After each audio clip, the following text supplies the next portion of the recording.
Reading by Bologna Times. B-12's Moonglow by Charles A. Stearns.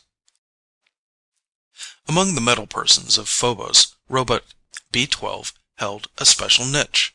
He might not have been stronger, larger, faster than some, but he could be devious. And more important, he was that junkyard planetoid's only moonshiner. I am B-12, a metal person. If you read Day and the other progressive journals, you will know that in some quarters of the galaxy there is considerable prejudice directed against us. It is ever so with minority races, and I do not complain. I merely make the statement so that you will understand about the alarm clock. An alarm clock is a simple mechanism used by the builders to shock themselves into consciousness after the periodic comas to which they are subject. It is obsolescent, but still used in such out-of-the-way places as Phobos. My own contact with one of these devices came about in the following manner. I had come into Argon City under cover of darkness, which is the only sensible thing to do in my profession, and I was stealing through the back alleyways as silently as my rusty joints would allow. I was less than 3 blocks from Benny's place, and still undetected, when I passed the window. It was a large, cheerful oblong of light, so quite naturally I stopped to investigate, being slightly phototropic, by virtue of the selenium grids in my rectifier cells. I went over and looked in, unobtrusively resting my grapples on the outer ledge. There was a builder inside, such as I had not seen since I came to Phobos half a century ago. And yet I recognized the subspecies at once, for they are common on Earth. It was a she. It was in the process of removing certain outer sheaths, and I noted that, while quite symmetrical bilaterally, it was otherwise oddly formed, being disproportionately large and lumpy in the anterior ventral region. I had watched for some 2 or 3 minutes, entirely forgetting my own safety, when then she saw me. Its eyes widened, and it snatched up the alarm clock, which was, as I have hinted, near at hand. "Get out of here, you nosy old tin can!" it screamed, and threw the clock, which caromed off my headpiece, damaging one earphone. I ran. If you still do not see what I mean about racial prejudice, you will, when you hear what happened later. I continued on until I came to Benny's place, entering through the back door. Benny met me there and quickly shushed me into a side room. His fluorescent eyes were glowing with excitement. Benny's real name is BNE 96, and when on Earth he had been only a servitor, not a general purpose like myself. But perhaps I should explain. We metal people are the children of the builders of Earth, and later of Mars and Venus. We were not born of 2 parents, as they are. That is a function far too complex to explain here. In fact, I do not even understand it myself. No, we were born of the hands and intellects of the greatest of their scientists, and for this reason it might be natural to suppose that we, and not they, would be considered a superior race. It is not so. Many of us were fashioned in those days, a metal person for every kind of task that they could devise, and some, like myself, who could do almost anything. We were contented enough for the greater part, but the scientists kept creating, always striving to better their former efforts. And one day the situation which the builders had always regarded as inevitable, but we, somehow, had supposed would never come, was upon us. The first generation of the metal people, more than 50,000 of us, were obsolete. The things that we had been designed to do, the new ones, with their crystalline brains, fresh, untarnished, accomplished better. We were banished to Phobos, dreary, lifeless moon of Mars. It had long been a sort of interplanetary junkyard. Now it became a graveyard. Upon the barren face of this little world there was no life except for the handful of hardy Martian and Terran prospectors who searched for minerals. Later on, a few rude mining communities sprang up under plastic airdromes, but never came to much. Argon City was such a place. I wonder if you can comprehend the loneliness, the hollow futility of our plight. 50,000 skilled workmen with nothing to do. Some of the less adaptable gave up, prostrating themselves upon the bare rocks until their joints froze from lack of use and their works corroded.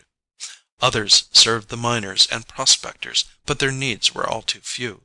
The overwhelming majority of us were still idle, and somehow we learned the secret of racial existence at last. We learned to serve each other.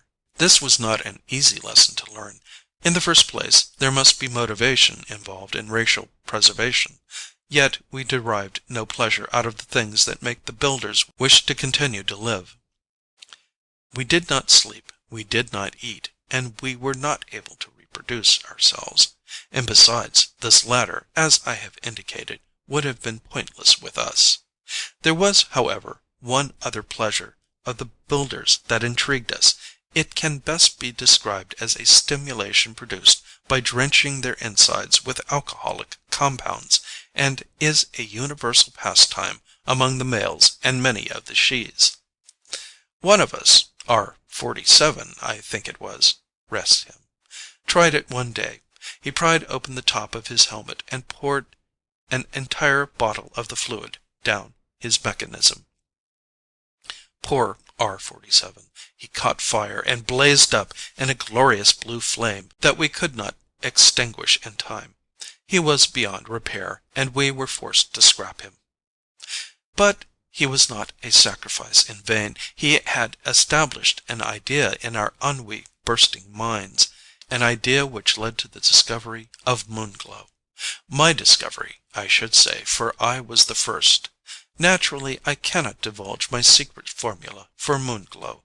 There are many kinds of Moonglow these days, but there is still only one B-12 Moonglow.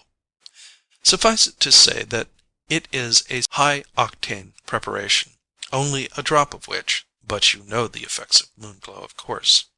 How the merest thimbleful, when judiciously poured into one's power pack, gives new life and the most deliriously happy freedom of movement imaginable. One possesses soaring spirits and super strength. Old rusted joints move freely once more, one's transistors glow brightly, and the currents of the body race about with the minutest resistance. Moonglow is like being born again. The sale of it has been illegal for several years, for no reason that I can think of, except that the builders who make the laws cannot bear to see metal people have fun. Of course, a part of the blame rests on such individuals as X-101, who, when lubricated with Moonglow, insist upon dancing around on large cast-iron feet to the hazard of all toes in his vicinity. He is thin and long-jointed, and he goes creak, creak in a weird sing-song fashion as he dances. It is a shameful, ludicrous sight. Then there was DC-5, who tore down the 300-feet-long equipment hangar of the builders one night. He had overindulged. I do not feel responsible for these things. If I had not sold them the Moonglow, someone else would have done so. Besides, I am only a wholesaler. Benny buys everything that I am able to produce in my little laboratory hidden out in the dumps. Just now, by Benny's attitude, I knew that something was very wrong. "What is the matter?" I said. "Is it the revenue agents?" "I do not know," said BNE 96 in that curious flat voice of his that is incapable of inflection. "I do not know, but there are visitors of importance from Earth. It could mean anything, but I have a premonition of disaster. John, tip me off." He meant John Rogerson, of course, who was the peace officer here in Argon City, and the only one of the builders I had ever met who did not look down upon a metal person. When sober, he was a clever person who always looked out for our interests here. "What are they like?" I asked in some fear, for I had 6 vials of Moonglow with me at the moment. "I have not seen them, but there is one who is high in the government, and his wife. There are half a dozen others of the builder race, and one of the new type metal persons. I had met the she who must have been the wife. "They hate us," I said. "We can expect only evil from these persons." "You may be right. If you have any merchandise with you, I will take it, but do not risk bringing more here until they have gone." I produced the vials of Moonglow, and he paid me in Phobos credits, which are good for a specified number of refuelings at the central fueling station. Benny put the vials away, and he went into the bar. There was the usual jostling crowd of hard-bitten earth miners and of the metal people who come to lose their loneliness. I recognized many, though I spend very little time in these places, preferring solitary pursuits, such as the distillation of Moonglow and improving my mind by study and contemplation out in the barrens. John Rogerson and I saw each other at the same time, and I did not like the expression in his eye as he crooked a finger at me. I went over to his table. He was pleasant-looking, as builders go, with blue eyes less dull than most, and a brown, unruly topknot of hair, such as is universally affected by them. "Sit down," he invited, revealing his white incisors in greeting. I never sit, but this time I did so, to be polite. I was wary, ready for anything. I knew that there was something unpleasant in the air. I wondered if he had seen me passing the Moonglow to Benny somehow.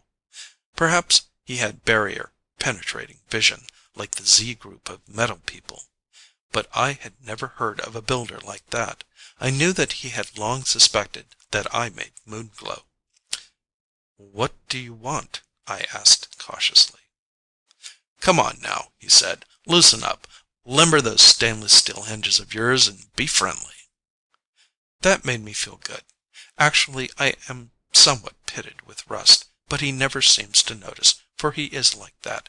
I felt young, as if I had partaken of my own product. "The fact is, B-12," he said, "I want you to do me a favor, old pal." "And what is that?" "Perhaps you have heard that there is some big brass from Earth visiting Phobos this week." "I have heard nothing," I said.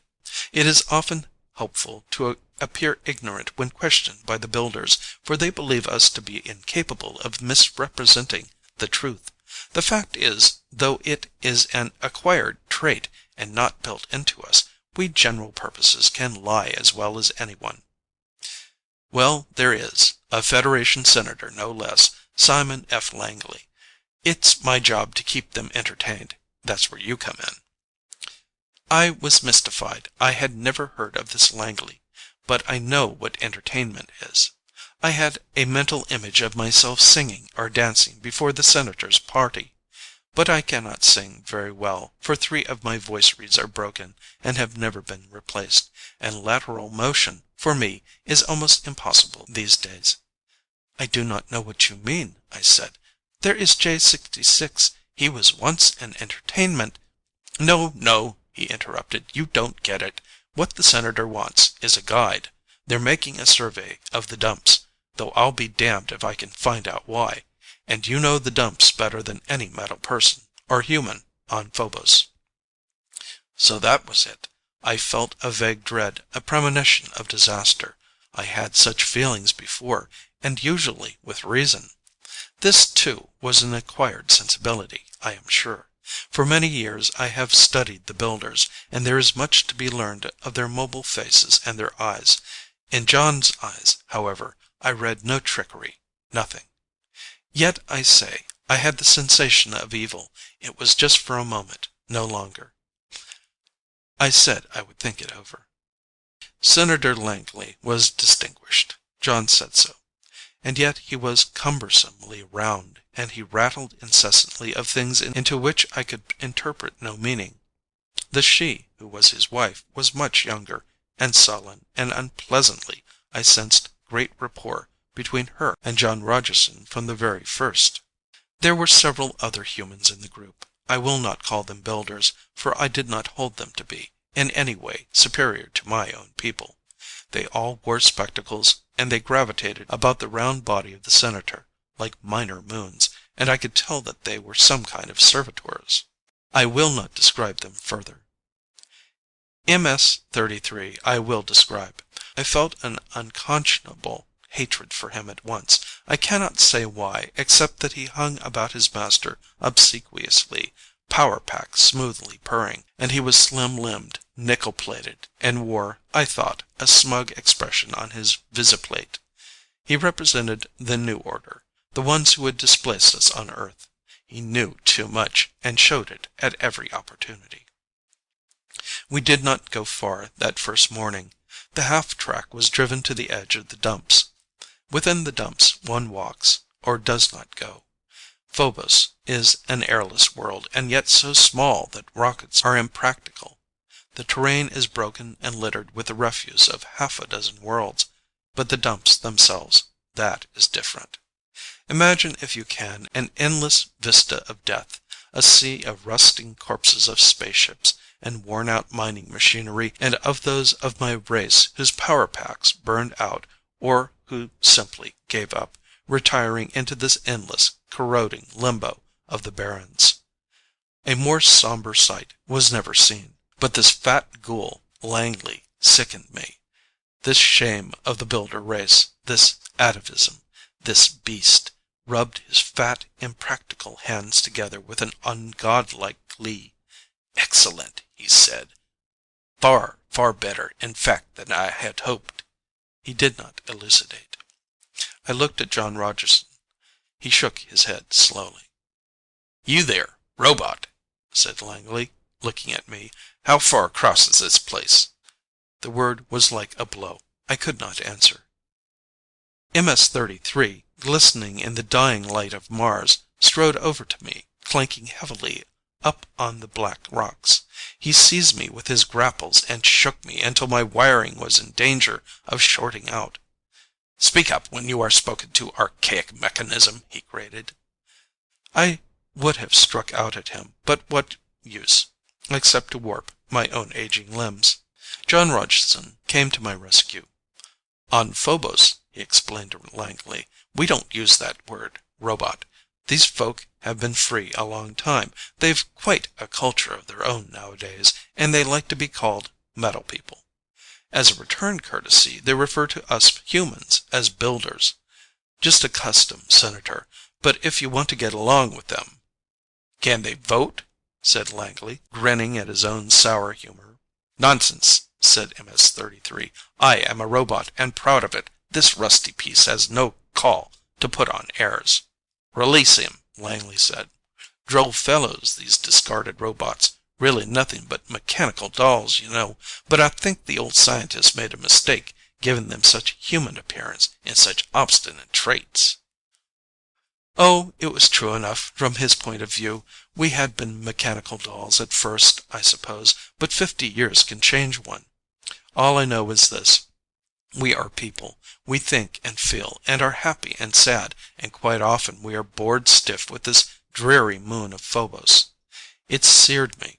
My selenium cells throbbed white hot within the shell of my frame, and I made up my mind that I would learn more about the mission of this Langley, and I would get even with MS-33, even if they had me dismantled for it. Of the rest of that week, I recall few pleasant moments. We went out every day, and the quick-eyed servants of Langley measured the areas with their instruments, and exchanged significant looks from behind their spectacles, smug in their thin air helmets. It was all very mysterious and disturbing. But I could discover nothing about their mission, and when I questioned MS-33, he would look important and say nothing. Somehow it seemed vital that I find out what was going on before it was too late. On the third day there was a strange occurrence. My friend, John Rogerson, had been taking pictures of the dumps. Langley and his wife had withdrawn to one side and were talking in low tones to one another. Quite thoughtlessly, John turned the lens on them and clicked the shutter. Langley became rust red throughout the vast expanse of his neck and face. "Here," he said, "what are you doing?" "Nothing," said John. "You took a picture of me," snarled Langley. "Give me the plate at once." John Rogerson got a bit red himself. He was not used to being ordered around. "I'll be damned if I will," he said. Langley growled something I couldn't understand and turned his back on us. The she, who was called his wife, looked startled and worried. Her eyes were beseeching as she looked at John. A message there, but I could not read it. John looked away. Langley started walking back to the half-track alone.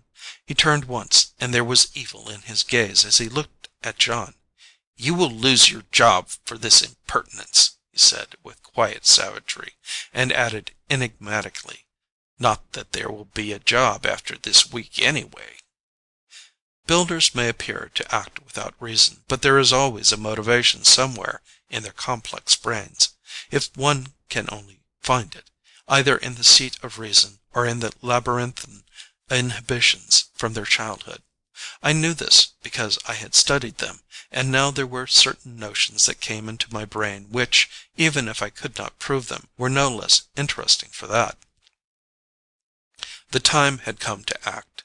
I could scarcely wait for darkness to come. There were things in my brain that appalled me, but now I was certain that I had been right. Something was about to happen to Phobos, to all of us here. I knew not what, but I must prevent it somehow. I kept in the shadows of the shabby buildings of Argon City, and I found the window without effort. The place where I had spied upon the wife of Langley to my sorrow the other night. There was no one there. There was darkness within, but that did not deter me. Within the airdrome which covers Argon City, the buildings are loosely constructed, even as they are on Earth. I had no trouble, therefore, opening the window. I swung a leg up and was presently within the darkened room. I found the door I sought and entered cautiously. In this adjacent compartment I made a thorough search, but I did not find what I primarily sought, namely, the elusive reason for Langley's visit to Phobos. It was in a metallic overnight bag that I did find something else which made my power pack hum so loudly that I was afraid of being heard. The thing which explained the strangeness of the pompous senator's attitude today, which explained, in short, many things, and caused my brain to race with new ideas. I put the thing in my chest container, and left as stealthily as I had come. There had been progress, but since I had not found what I hoped to find, I must now try my alternate plan. 2 hours later I found the one I sought, and made sure that I was seen by him. Then I left Argon City by the south lock, furtively, as a thief, always glancing over my shoulder, and when I made certain that I was being followed, I went swiftly, and it was not long before I was clambering over the first heaps of debris at the edge of the dumps. Once I thought I heard footsteps behind me, but when I looked back there was no one in sight, just the tiny disk of Deimos peering over the sharp peak of the nearest ridge, the black velvet sky outlining the curvature of this airless moon. Presently I was in sight of home, the time-eaten hull of an ancient star freighter resting near the top of a heap of junked equipment from some old strip mining operation. It would never rise again, but its shell remained strong enough to shelter my distillery and scant furnishings from any chance meteorite that might fall. I greeted it with the usual warmth of feeling which one has for the safe and the familiar. I stumbled over 10 fuel cans, wires, and other tangled metal in my haste to get there. It was just as I had left it. The heating element under the network of coils and pressure chambers still glowed with white heat, and the Moonglow was dripping with musical sound into the retort. I felt good. No one ever bothered me here.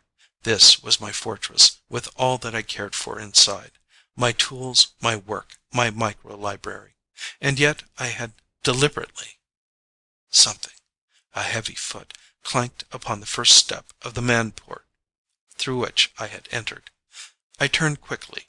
The form shimmered in the pale Deimos light that silhouetted it. MS-33. He had followed me here. "What do you want?" I said. "What are you doing here?" "A simple question," said MS-33. "Tonight you looked very suspicious when you left Argon City. I saw you and followed you here. You may as well know that I've never trusted you. All the old ones were unreliable. That is why you were replaced." He came in, boldly, without being invited, and looked around. I detected a sneer in his voice as he said, "So this is where you hide." "I do not hide. I live here. It is true." "A robot does not live. A robot exists. We newer models do not require shelter like an animal. We are rust-proof and invulnerable."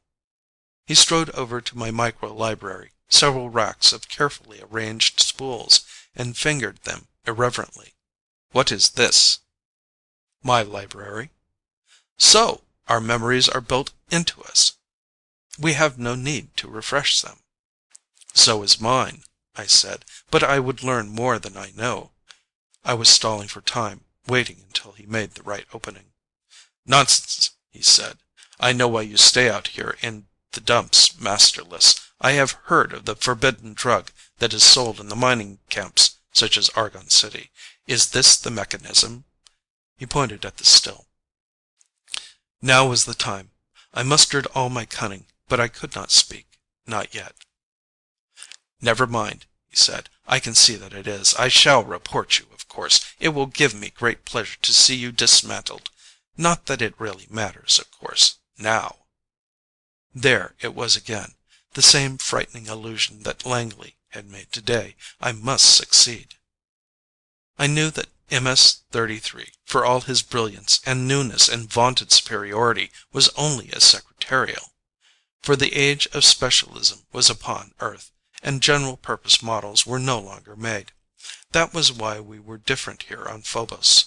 It was why we had survived. The old ones had given us something special which the new metal people did not have.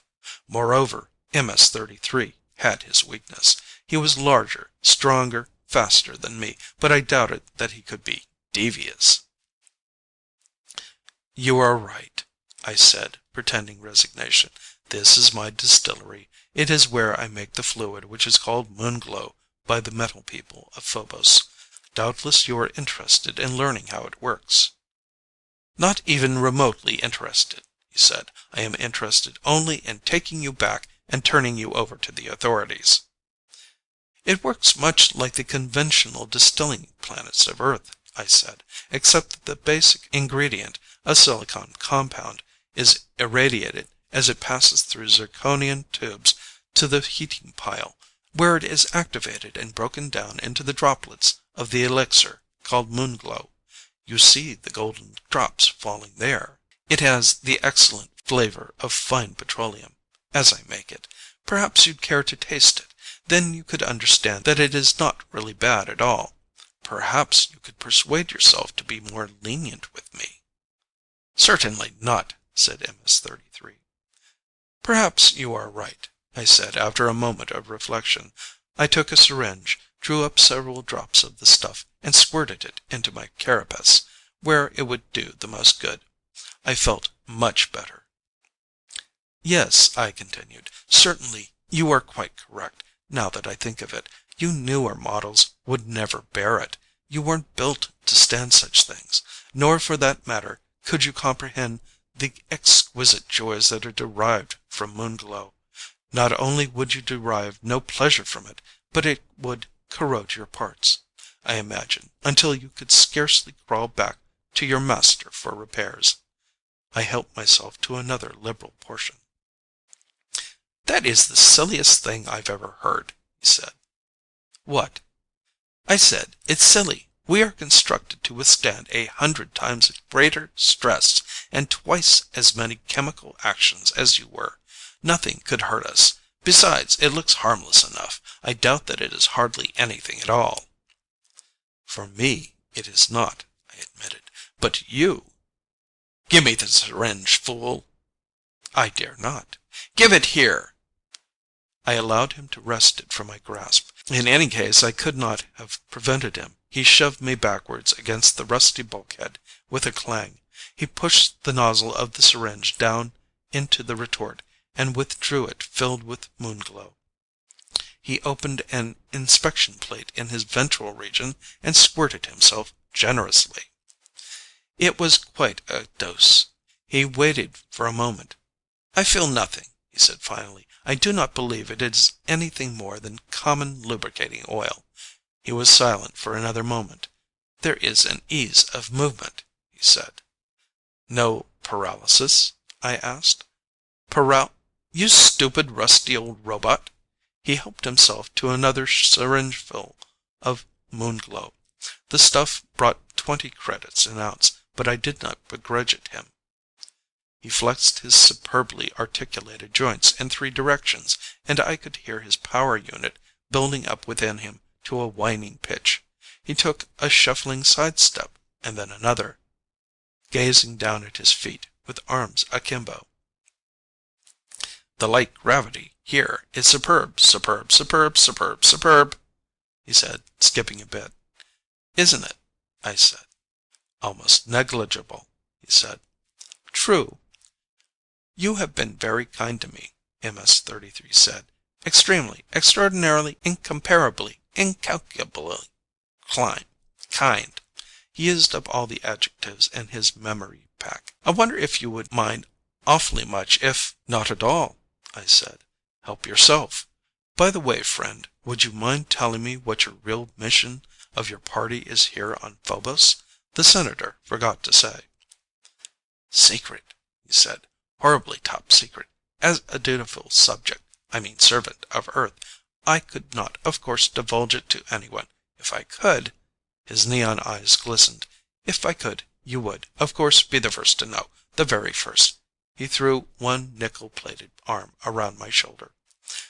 "I see," I said. "And just what is it that you are not allowed to tell me?" "Why, that we are making a preliminary survey here on Phobos, of course, to determine whether or not it is worthwhile to send salvage for scrap. Earth is short of metals, and it depends upon what the master says in his report." "You mean they'll take all the derelict spaceships such as this one, and all the abandoned equipment?" "And the robots," MS-33 said. "They're metal too, you know." "They're going to take the dismantled robots?" MS-33 made a sweeping gesture. "They're going to take all the robots, dismantled or not. They're not good for anything anyway. The bill is up before the Federation Congress right now, and it will pass if my master, Langley, says so." He patted my helmet consolingly, his grapples clanking. "If you were worth a damn, you know," he concluded sorrowfully. "That's murder," I said, and I meant it. Man's inhumanity to metal people, I thought. Yes, to man, even if we were made of metal. "How's that?" said MS-33 foggily. "Have another drop of Moonglow," I said. "I've got to get back to Argon City." I made it back to Benny's place without incident. I had never moved so swiftly. I sent Benny out to find John Rogerson, and presently he brought him back. I told Rogerson what MS-33 had said, watching his reaction carefully. I could not forget that though he had been our friend, he was still one of the Builders, a human who thought as humans. "You comprehend," I said grimly, "that one word of this will bring an uprising of 50,000 metal people, which can be put down only at much expense and with great destruction. We are free people. The Builders exiled us here, and therefore lost their claim to us. We have as much right to life as anyone, and we do not wish to be melted up and made into printing presses and spaceships and the like." "The damn fools," John said softly. "Listen, B-12, you've got to believe me. I didn't know a thing about this, though I've suspected something was up. I'm on your side, but what are we going to do? Maybe they'll listen to reason. Vera, that is the name of the she? No, they will not listen to reason. They hate us." I recalled with bitterness the episode of Alarm Clock. "There is a chance. However, I have not been idle this night. If you will go get Langley and meet me in the back room here at Benny's, we will talk." "But he'll be asleep." "Awaken him," I said. "Get him here. Your own job is at stake as well, remember." "I'll get him," John said grimly. "Wait here." I went over to the bar where Benny was serving the miners. Benny had always been my friend. John was my friend too, but he was a builder. I wanted one of my own people to know what was going on, just in case something happened to me. We were talking there, in low tones, when I saw MS-33.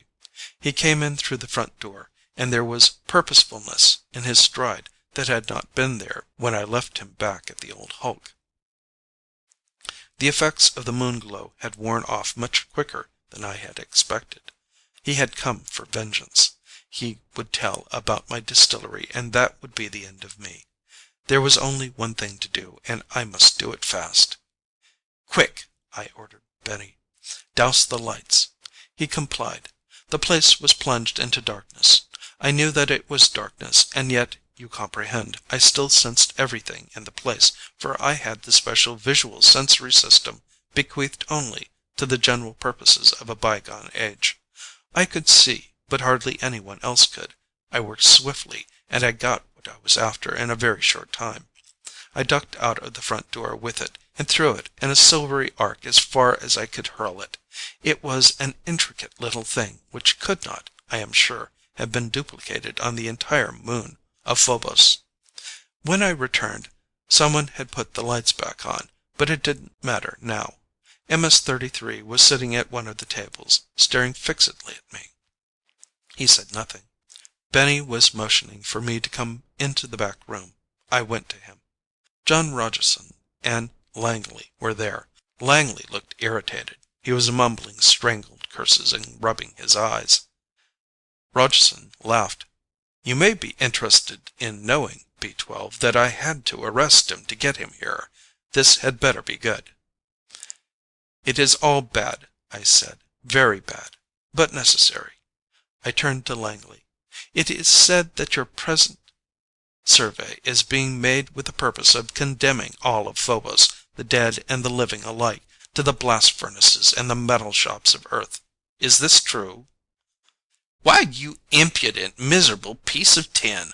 What if I am making a scrap survey? What are you going to do about it? You're nothing but a rope." "So it is true. But you will tell the salvage ships not to come. It is yours to decide, and you will decide that we are not worth bothering with here on Phobos. You will save us." "I?" blustered Langley. "You will." I took the thing out of my breastplate container and showed it to him. He grew pale. John said, "Well, I'll be damned." It was a picture of Langley and another. I gave it to John. "His wife," I said. "His real wife. I am sure of it, for you will note the inscription on the bottom." "Then Vera is not his wife. You wonder that he was camera shy." "Housebreaker!" roared Langley. "It's a plot, a dirty reactionary plot." "It is what is called blackmail," I said. I turned to John. "I am correct about this?" "You are," John said. "You are instructed to leave Phobos," I said to Langley, "and you will allow my friend here to keep his job as peace officer, for without it he would be lost. I have observed that in these things the builders are hardly more adaptable than their children, the metal people. You will do all this, and in return we will not send the picture that John took today to your wife, nor otherwise inform her of your transgression. For I am told that this is a transgression." "It is indeed," agreed John gravely. "Right, Langley?" "All right," Langley snarled. "You win, and the sooner I get out of this hole the better." He got up to go, squeezing his fat form through the door into the bar, past the gaping miners, heedless of the metal people. We watched him go with some satisfaction. "It is no business of mine," I said to John, "but I have seen you look with longing upon the she that was not Langley's wife. Since she does not belong to him, there is nothing to prevent you from having her. Should not that make you happy?" "Are you kidding?" he snarled, which proves that I have still much to learn about his race. Out front, Langley spied his metal servant, MS-33, just as he was going out the door. He turned to him, "What are you doing here?" he asked suspiciously. MS-33 made no answer. He stared malevolently at the bar, ignoring Langley. "Come on here, damn you," Langley said. MS-33 said nothing. Langley went over to him and roared foul things into his earphones that would corrode one's soul, if one had one. I shall never forget that moment. The screaming, red-faced Langley, the laughing miners. But he got no reply from MS-33. Not then or ever. And this was scarcely strange, for I had removed his fuse. End of B-12's Moonglow by Charles A. Stearns.